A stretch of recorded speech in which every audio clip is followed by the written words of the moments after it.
धन की कमी की वजह से निगमों ने अपने राजस्व को ठीक करने के लिए कई दरखास्तें भेजी दिल्ली सरकार को, परंतु इसको या तो अस्वीकार कर दिया गया या तो लंबित कर दिया गया। आज तक एक का भी जवाब नहीं दिया। उसमें से कुछ मैं कहना चाहता हूं। एक बार की पार्किंग प्रभारों को बढ़ाने के लिए हमने दरखास्त भेजी, कोई जवाब नहीं, रिजेक्ट कर दिया।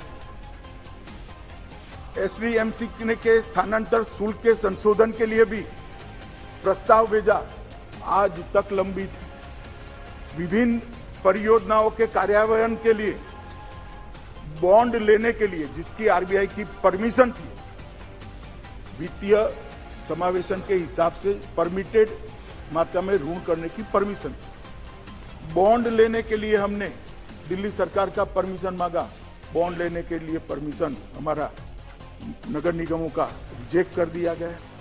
और अनुमोदित बजट जो होता है राज्य सरकार का, उसमें भी कटौती कर दी। अब मैं ये कहना चाहता हूं कि नगर निगम कैसे चलेगी? क्या चाहते हैं कि दिल्ली की जनता त्राहिमाम हो जाए और भारतीय जनता पार्टी के खिलाफ हो जाए? जो ऐसा सोचते हैं उनको मैं कहना चाहता हूं, सत्य को कभी कोई ढक कर नहीं रख सकता। हजारों सूर्य की तरह दीप्यमान होकर बाहर आ गए। झूठ लंबा नहीं चलता, झूठ के पैर नहीं होते, टिक नहीं पाएगा झूठ। और मैं समझ सकता हूं कि दिल्ली सरकार के पास कमी हो सकती है, 30,000 करोड़ की कमी, तो फिर एडवर्टाइज के पैसे कहां से आते?